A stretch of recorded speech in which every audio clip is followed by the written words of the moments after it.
amanhã, culto, e domingo à noite, tá bom? Amém. Israel, sempre é um prazer e um privilégio receber você aqui. Que Deus seja louvado, tá bom? Prazer a Deus. Amém. Amém. Que Deus seja louvado pela nossa vontade de estar aqui na casa do Senhor esta noite. Eu, particularmente, estava em Ubatuba com minha esposa, né? E nós saímos de lá assim, umas 4 horas, mas quase 4 horas, mas deu tudo certo chegando. Amém. Deu tempo, cheguei em casa, como diz o mineiro, comer um trem e vim para a igreja, né? Que Deus seja louvado por estarmos aqui.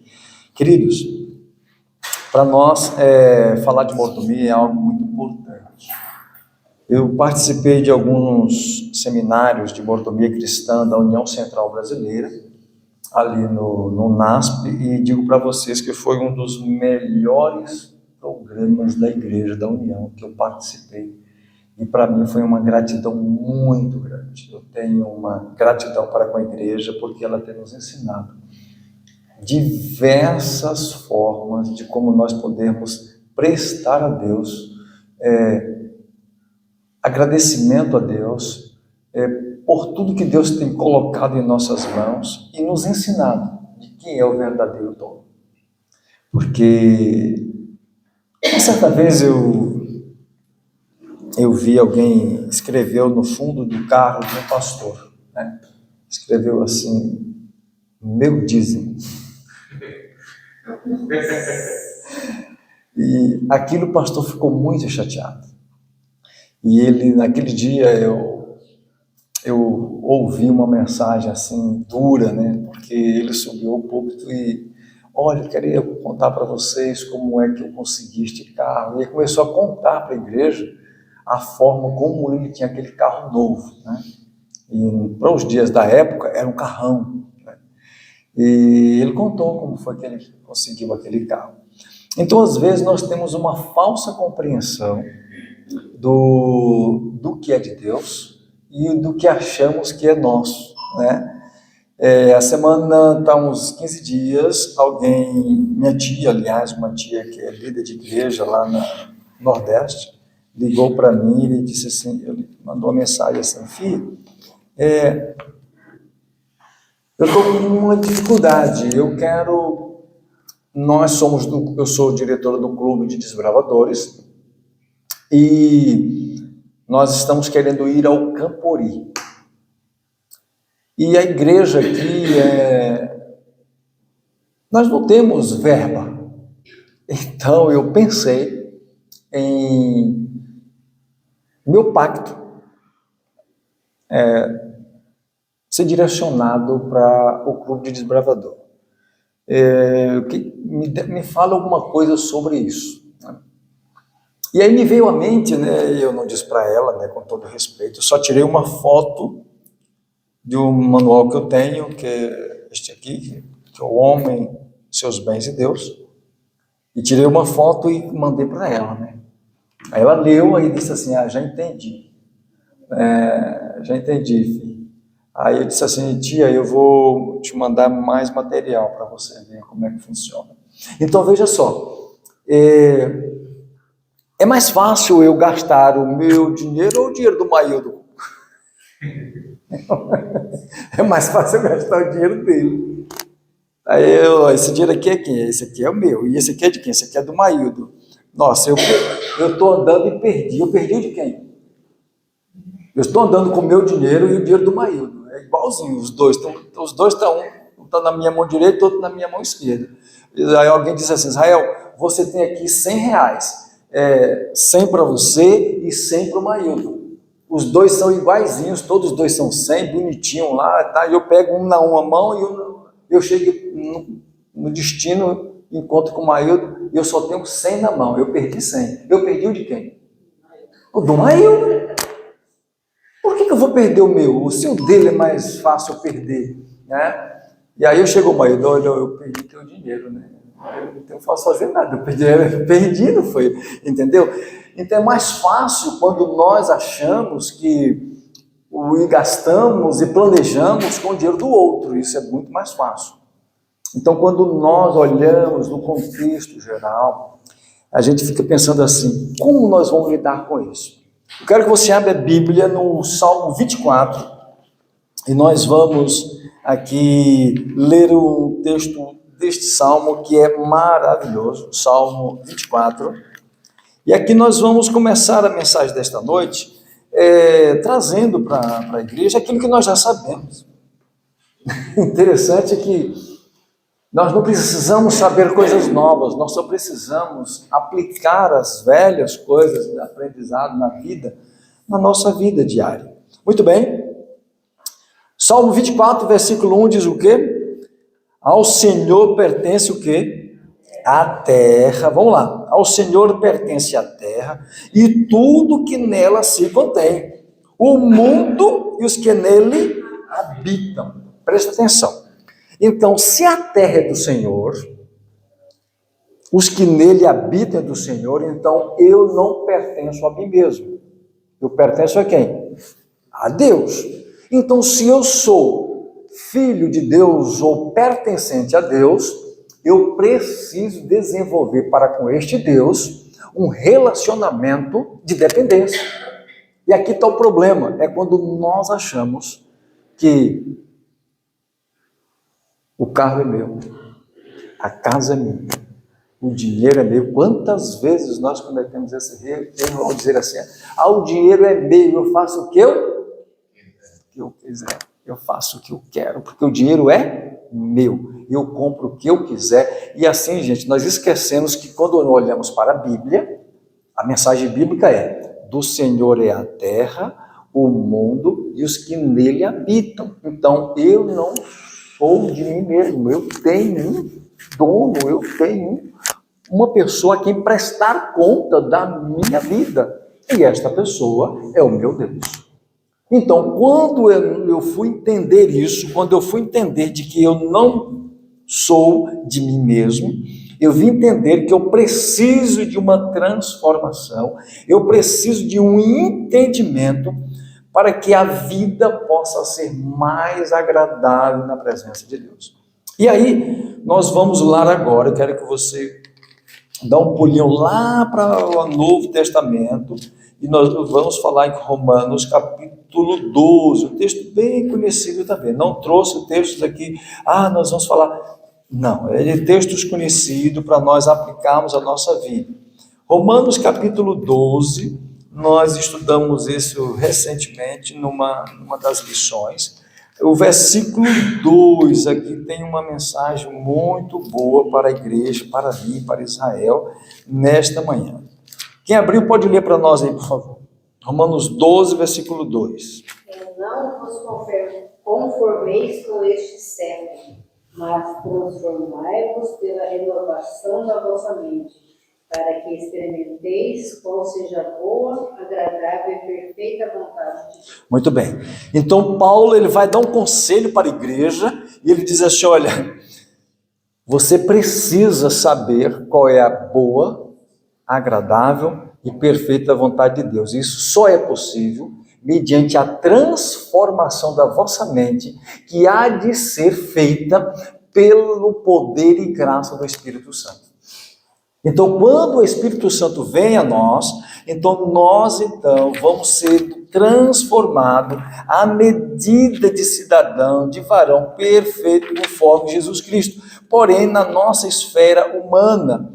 E aqui, queridos, eu tenho aqui algumas pepitas de ouro, possamos dizer assim, algumas bênçãos para nós para nós compartilharmos com os irmãos nesta noite. E o tema central desta noite é a gerência da vida. Então, a vida, primeiro, ela tem um dono. Então, do Senhor é a terra, o mundo e os que nele habitam. Então, a vida não nos pertence. Então, neste caso, eu não sou dono. Eu passo a ser aquilo que Maíldo falou, uma administradora. E eu quero, junto com este nome, falar sobre gerente. Nós somos, então, uma espécie de gerente. E aqui abre aspas, tem um conselho que diz assim: mordomia é a responsabilidade e a obrigação que cada ser criado tem de prestar contas a Deus. Então eu vou repetir. Mordomia é a responsabilidade e a obrigação que cada ser criado tem de prestar contas a Deus. Então nós achamos que tudo é meu e eu faço do meu jeito, a vida é minha, o tempo é meu. Não. Aí quando nós olhamos para Deus como sendo o doador, como sendo o mantenedor, como sendo aquele que está à disposição nos concedendo bênçãos sem medida, então eu passo a ser neste momento um gerente. E gerente é diferente de dono. Já trabalhou com gerente e já trabalhou com dono, né? O dono, você disse assim, rapaz, quebra aquilo ali, você quebra. Não tem, ele é o dono, ele mandou. Mas se ele for o gerente, faz o quê? Aí quando é o gerente, diz assim, rapaz, não era para quebrar não. Aí deu fuar, né? Uma certa vez eu vi um rapaz chega assim, faz uma pegadinha, né? Como diz o povo, né? Faz uma pegadinha.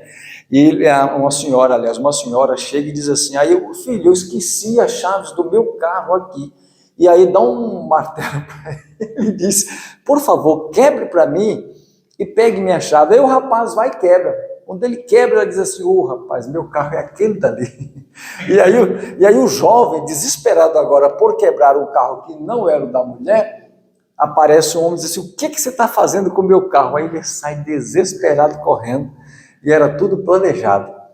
Mas quando nós somos o dono, se o dono disser assim, quebre, ele é o dono, não está respondendo na empresa, então a gente faz. Agora, quando não faz isso não, vamos perguntar para quem? Para o dono. Vamos perguntar para o dono e ele vai dizer o que deve ser feito. Então, queridos, na vida, esta gerência de vida está me dizendo que eu vou prestar contas. Aí Paulo vai dizer assim, olha, renove a sua mente, transforme a vossa mente. E isso só é possível pela ação do Espírito Santo. Então, no mundo tem um falso conceito das coisas, de posse das coisas. E quando nós entendemos isso, a vida passa a ser melhor, passa a ser mais leve. Então aqui, por exemplo, diz assim, olha, no livro Ellen White vai dizer assim, no primeiros escritos, ele diz assim, olha, o despenseiro identifica-se com seu amo, torna-se seus mesmos e os interesses destes, aceitou a recompensa bíblica de dispenseiro e tem de agir em lugar de seu senhor, procedendo como se ele faria se presidisse sobre seus bens. A posição é de dignidade, por isso quer que seu senhor nele confia. Todo cristão é despenseiro de Deus, depositário de seus bens. Então, eu não sou dono, eu sou um dispenseiro, eu sou um gerente. Então, as coisas que vêm às minhas mãos, elas devem ser lembradas constantemente que pertencem a Deus. E essa é a parte mais difícil, porque eu recebo R$1.000, eu tiro 10% e essa parte é de quem? É de Deus. Aí agora eu faço assim, não, como eu sou um pactuante, eu já tenho meu pacto, aí eu vou lá, faço o meu planejamento com Deus, aí pego uma parte de um percentual desse valor e coloco lá na igreja e digo, não, isso aqui também pertence a Deus, porque eu estou trazendo a doação para o Senhor. Agora ficou uma parte lá maior, né? Eu trouxe a menor parte e a parte maior. Então a parte menor eu digo assim, agora é minha, eu faço o que eu quero. Aí nós entendemos, nesse contexto, queridos, como dispenseiro, tanto a parte que eu trouxe para a igreja, que eu devo vir para nas salvas daqui da igreja, quanto a que ficou lá, pertence a Deus, não me pertence. E isso, como entender isso? Que não me pertence. Como entender isso? Vamos de novo, se possível, para Romanos, capítulo 12. Agora eu quero que você leia o versículo 1, do capítulo 12 de Romanos, versículo 1, por favor. Rogo-vos, pois, irmãos, pela compaixão de Deus, que apresenteis os vossos corpos em sacrifício vivo, santo e agradável a Deus, que é o vosso culto racional. Muito bem. Então Paulo está dando um conselho à igreja de Roma, aos cristãos em Roma, dizendo assim, olha, eu rogo a vocês, pelas misericórdias de Deus, pela compaixão de Deus. Olha, eu rogo a você, em nome de Deus, apresentem o vosso corpo em sacrifício vivo. Um sacrifício, irmão, era um animal que era morto para simbolizar o Filho de Deus que no futuro viria para derramar o seu sangue em prol da salvação da humanidade. Aí Paulo vai dizer assim, olha, só que você vai chegar a Deus agora, não mais morto, mas vivo. Aí tem um problema. Aí tem um problema, irmão, sabe por quê? Porque quando que eu vou apresentar a Deus meu corpo em um sacrifício vivo? Eu vou dar um exemplo para vocês. Eu tenho um conhecido pastor, e ele pesava aproximadamente aí uns 150 quilos. E aí, nós conhecemos como igreja a doutrina da justificação pela fé.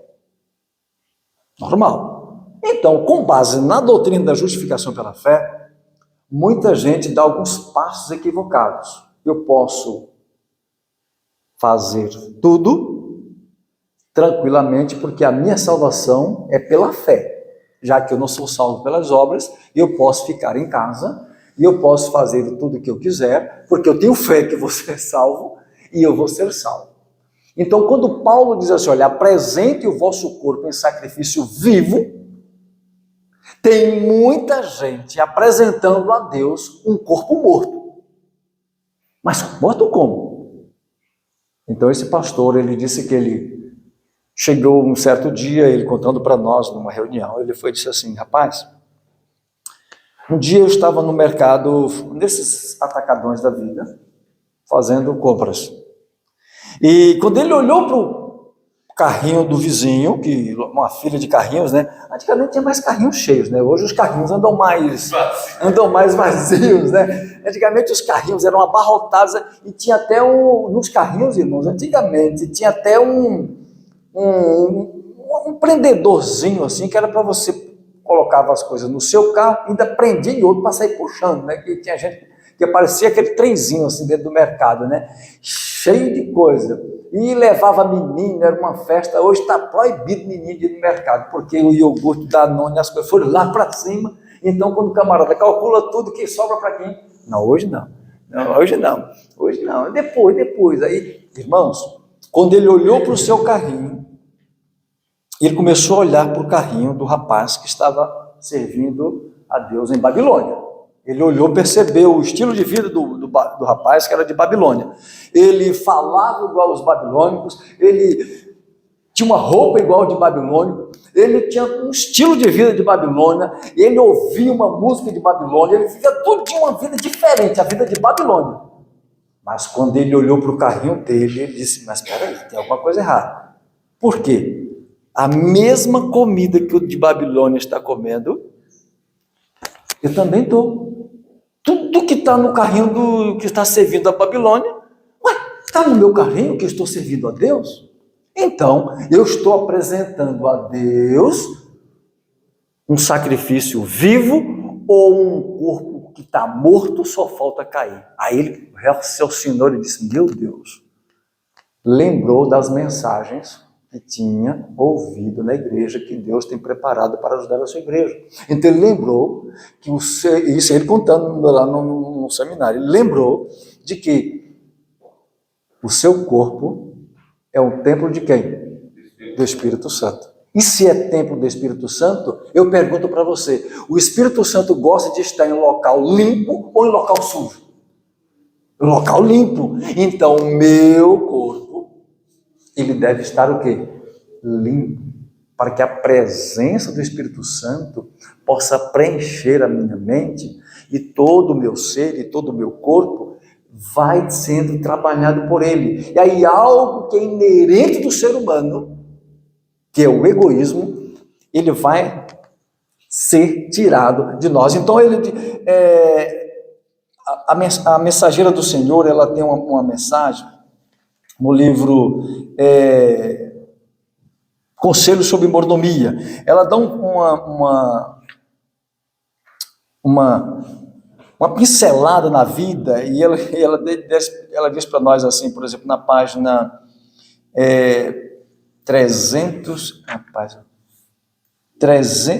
52 do Conselho sobre Mordomia. Ela diz assim, olha, abre aspas, Deus não pode derramar seu espírito quando o egoísmo e a condescendência própria são tão manifestos na vida dos seus filhos. Como assim, Israel? Simples, irmãos. Os 90%, ou os 80%, ou os 70%, ou que ficou na minha mão, posso ter a tendência de dizer que esse dinheiro pertence a mim, então eu vou condescender com a minha vontade. Eu vou comer o que eu quero, eu vou beber o que eu gosto, eu vou gastar aonde quiser, com quem quiser, do meu jeito, porque o dinheiro é meu. Eu faço dele o que quiser. Aí eu pergunto para você, quando nós vamos a um velório e olhamos lá o irmão A, o irmão B, no caixão, quanto do dinheiro que ele tinha em mãos foi colocado naquele caixão para ele levar para o cemitério? Nada. Então, se fosse dele, ele levava. Eu passei em frente à casa da irmã Teresa, gente fina, gente boa, irmã Teresa. Aí passei lá em frente à casa do irmão Benedito, gente boa, irmão Benedito, a irmã Cita. Mas a casa, irmão, está lá. Outra pessoa morando, não sei quem é. E onde? Então não era dele. Se fosse dele, ele levava. O carro ficou, a casa ficou. Então, às vezes, queridos, nós temos que entender que a condescendência própria, fazer o que eu quero, o que eu acho, que aquilo ficou comigo. Então, quando nós falamos sobre o princípio da mordomia cristã, é nós entendermos de que eu pertenço a Deus, minha casa pertence a Deus, o que eu chamo de meu carro pertence a Deus, o meu tempo pertence a Deus, os meus talentos pertencem a Deus, Israel, meu tempo pertence a Deus. Então, tudo que tem na terra pertence a Deus. Então, por que nós, seres humanos, achamos que somos donos, achamos que podemos fazer o que quisermos com o que nos pertence, porque pertence a nós, não pertence a Deus. Então, queridos, neste mesmo livro, permita-me ler de novo, no mesmo livro, na página 22, eu li na página 52 um texto, e quero ler um texto com os irmãos aqui, nesta página 22, diz assim, olha, jamais devemos esquecer de que somos colocados sob prova no mundo, a fim de determinar nossa habilitação para a vida futura. Então, eu estou aqui sendo provado, ok? Nenhum daqueles cujo caráter estiver maculado com a nódoa do egoísmo poderá entrar no céu. Portanto, Deus nos prova aqui. Como que Deus nos prova aqui? Concedendo-nos posses temporais, para que o uso que disso fizermos possa revelar se nos poderão ser confiadas as riquezas eternas.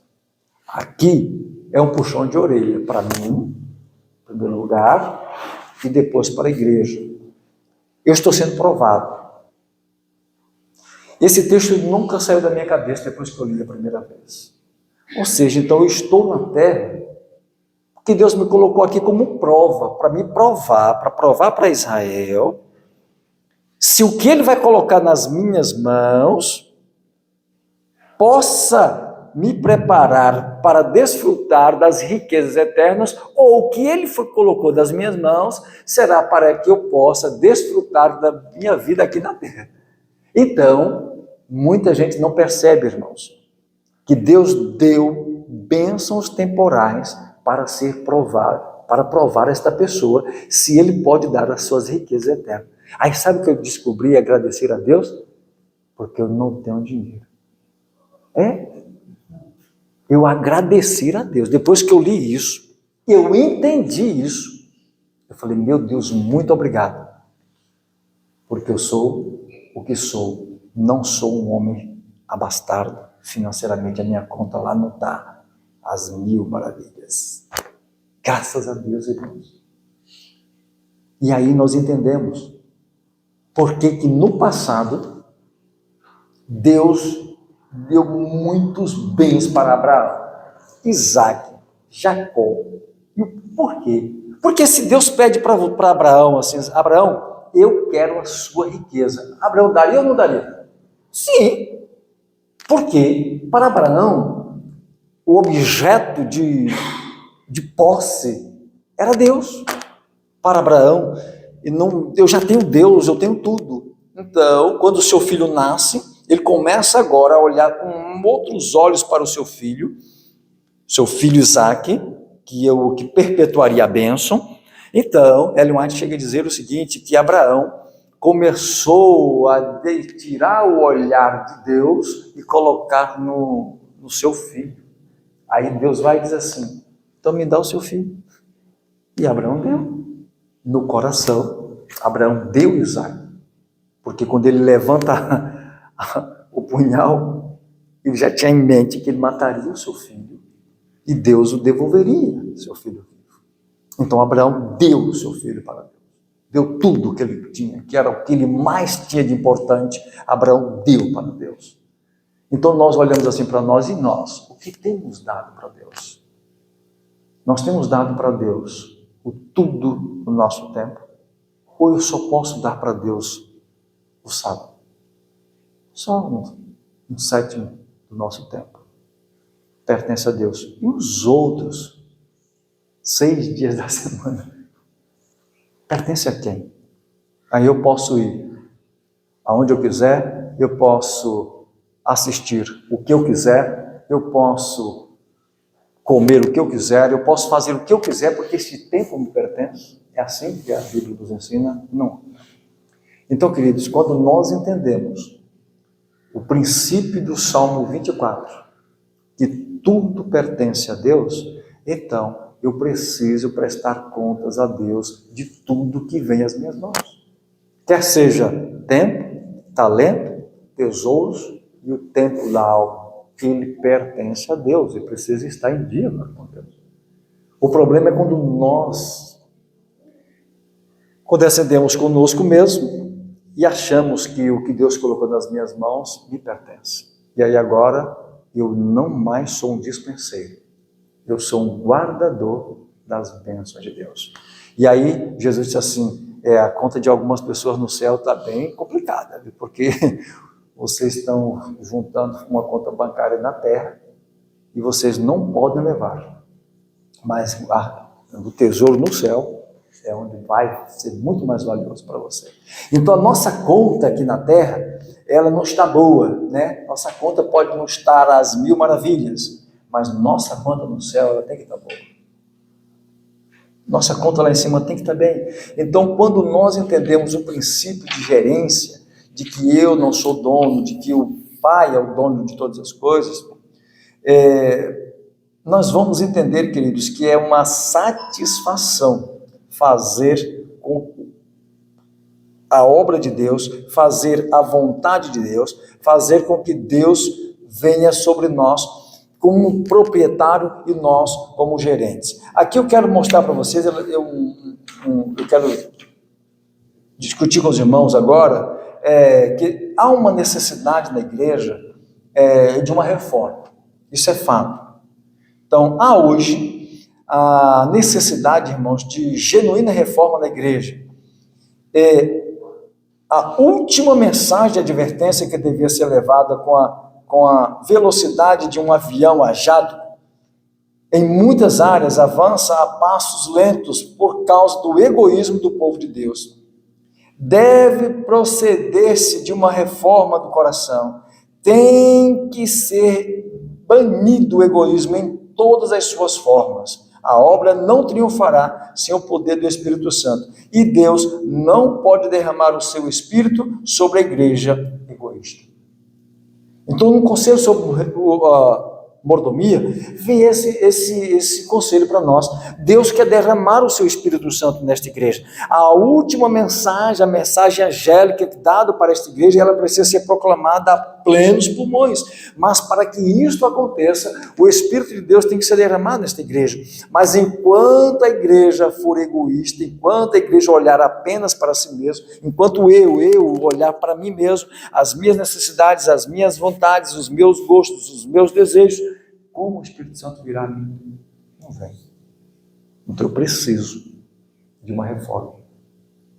E quando nós falamos da igreja, é muito fácil, irmão, chegar aqui e falar dos milagres, falar das parábolas, falar vários temas da igreja.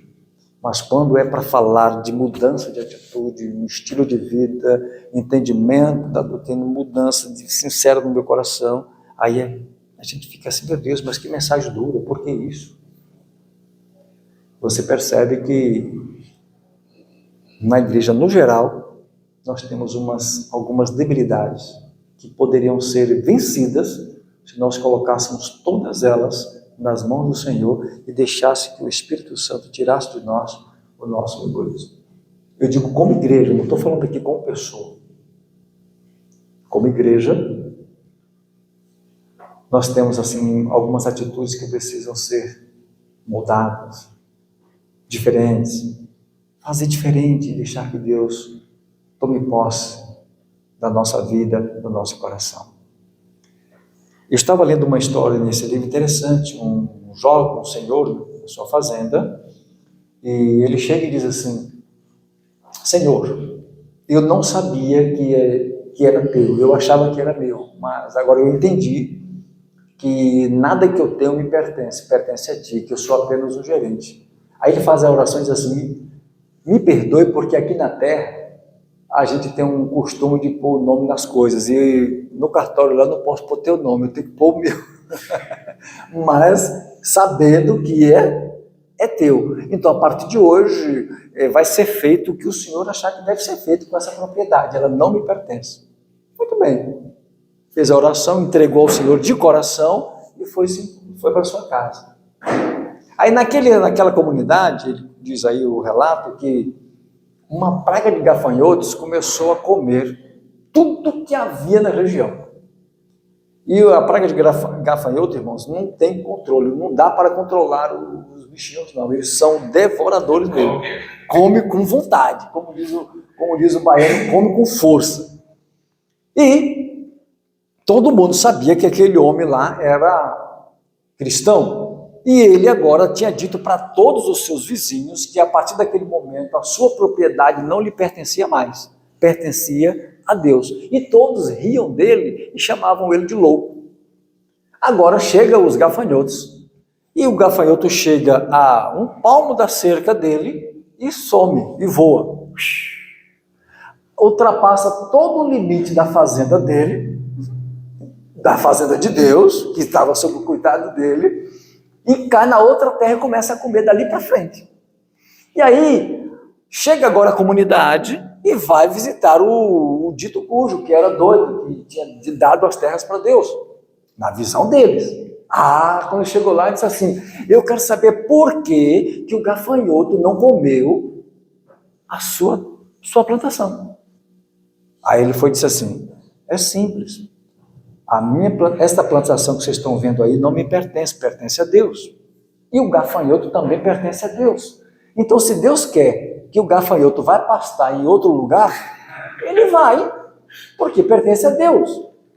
E aí eles entenderam de que o princípio de devolver tudo para Deus era melhor do princípio de devolver apenas uma parte, e a outra parte achar que é minha e eu faço dela o que eu quiser. Não é uma história verídica, mas muito, muito, muito bonita para o nosso dia a dia. E eu tenho coragem de fazer isso hoje. Queridos, é isso que nós somos chamados a fazer. Então, se nós colocarmos nossa vida, a vida dos nossos e do que temos nas mãos de Deus e deixar, Senhor, dirija, faça a sua vontade e orar com fé, como fez o homem da fazenda, Deus vai atuar na nossa vida. Então, queridos, Depois disso, nós entendemos que para que a nossa mente seja transformada pelo poder do Espírito Santo, para apresentarmos um sacrifício vivo a Deus, é entender de que eu não preciso trazer tudo e colocar aqui na sala e ficar zerado e dizer assim, não, eu já dei tudo para o Senhor. Não, eu sou dispenseiro. Eu trago a parte que Deus diz para trazer aqui, e aqui fica lá, fica à sua disposição, para fazer o que Deus mandar fazer. E nós precisamos ter este conhecimento e este entendimento, para que toda a mancha do orgulho e do egoísmo e da presunção possa ser tirado da nossa vida, para nós termos uma compreensão do que é pertencer a Deus. Então eu vosso servo aqui nesta noite, chamo os irmãos e queridos para que nós tenhamos no nosso coração o desejo e a necessidade de reformar a nossa vida, porque quando nós vamos para o capítulo 3 do livro de Malaquias, o Senhor diz assim, olha, tornai-vos para mim e eu me tornarei para vós. Tornar-se para Deus. Senhor Deus, o que queres que eu faça? Senhor Deus, o que queres que eu faça hoje? Essa tem sido, irmãos, esse tem sido o meu pedido todos os dias, o da minha esposa. Meu Deus, o que o Senhor quer que nós façamos hoje? Qual é a sua vontade para fazer hoje? E eu quero encerrar com uma pequena ilustração para vocês. Quando nós fizemos assim para nosso Deus, Senhor Deus, o que o Senhor quer que eu faça hoje? Qual é a sua vontade? Se você pergunta e tem a sensibilidade para ouvir, Deus vai responder. Então, nós estávamos normal, eu e minha esposa trabalhando. Aí falamos assim, vamos visitar o irmão Ney? Vamos. Aí lá vai eu e Jeane visitar o irmão Ney. O irmão Ney já tem uns 70 e quase 80 anos. E aí, ao bater a sua porta, irmão Ney, tudo bem? Aqui no Castolira, ele mora para lá. Eu não sei onde é que eu estou, não, mas ele mora no Castolira. Né? É por ali assim. Muito bem. Muito bem. Então nós fomos lá. Mas na hora que ele abriu a porta, irmão, foi interessante. Ele abriu a porta, interessante não, Eu fiquei olhando para ele, ele parou assim, ficou me olhando. E por que vocês estão indo lá de fora? Daqui a pouco ele parou e estacionou, parado. Aí ele foi, eu percebi que ele ia cair, eu segurei. Ao segurá-lo, ele baixou assim, aí eu levantei ele, está tudo bem? Ele disse, tá tudo bem. Aí eu disse, não tá parecendo não, que está tudo bem. Aí ele disse, não, mas eu estou bem. Eu falei, não está parecendo não. Vamos ao médico? Aí peguei ele, minha esposa chamou a irmã Maria, olha irmã, seu marido, mas ele estava bem agora. Aí ele foi, olhou para ele assim, bem, eu estou indo. Aonde? Aí eu falei, calma, você não está indo para lugar nenhum, você está indo para o hospital. Aí peguei ele, colocamos no nosso carrinho, nosso jumento, corremos para o hospital, eu e minha esposa. Aí deixamos ele lá, ele entrou com a esposa, né, que não pode entrar, estava naquela época de Covid, não podia entrar todo mundo. Aí entrou lá e nós ficamos cá fora. Ela foi, né, já está sendo medicada, está tudo bem, já liguei para minha filha e tal. Não pode ir embora, que a minha filha leva nós para casa. Tenho certeza que nós estamos aqui para esperar, ver o que vai acontecer. Tudo normal. Não, pode ir embora, nós fomos. Aí lá um outro dia ele liga para mim e diz assim, Israel, aquele dia que vocês foram à minha casa, o médico disse para mim, por mais alguns segundos, eu perderia a vida, porque meu coração parou. Eu falei, nossa, ele disse, E aí ele, com gratidão, dizia assim, vocês foram enviados por Deus à nossa casa, porque eu não teria tempo, eu morreria. Porque só ele dirige na casa. E até chamar alguém, o tempo não daria. O médico disse assim, a válvula entupiu, teve que fazer a cirurgia na hora lá no hospital. Foi um negócio muito rápido, assim. E ele agradecendo a Deus, porque nós fomos à sua casa. E sabe por que nós fomos à casa dele, irmãos? Porque naquela manhã nós perguntamos a Deus, o que queres que eu faça? Aí o Senhor disse, vai à casa do meu servo. Então, quando nós colocamos a nossa vida, o nosso tempo, o nosso jumento, a nossa casa, o que achamos que é nosso, que é o dinheiro que fica na nossa mão, tudo isso nas mãos de Deus, o Senhor, e dizemos ao Senhor, nós somos seus dispenseiros, Ele vai dizer o que devemos fazer. Só que às vezes, quando vem a mensagem para fazer, eu acho muito mais fácil mexer no dinheiro de Deus, no dinheiro do marido, no dinheiro mais menos do que está na minha mão. E aí eu disse para minha tia, voltando à história da minha tia, é mais fácil mexer no dinheiro dos outros ou no nosso. Ela, filha, entende? E aí, graças a Deus, hoje ela diz assim, hoje eu sou dizimista e graças a Deus estou sendo pactuante. Porque aprendi que o que está nas nossas mãos não nos pertence, tudo pertence a Deus. Queridos, que Deus nos dê a sua abundante graça, para que o nosso coração seja repleto das suas bênçãos, sejam elas espirituais, temporais, para que nós possamos trabalhar aqui nesta terra com o que pertence ao Senhor, para chegarmos com a nossa continha lá no céu, gordinha, para a honra e glória do nome de Deus. Que Deus possa, então, nos dar a sua bênção e a sua graça. Vamos cantar, irmãos, para nós irmos para casa, porque uma semana de trabalho, uma semana corre para lá, corre para cá, uma semana de lutas e labutas, mas uma semana abençoada, porque nós estamos com vida, estamos com saúde e estamos na casa do Senhor, louvando o seu santo nome. E a irmã escolheu o hino, eu vou cantar o 555, se mandar eu escolho esse, mas a gente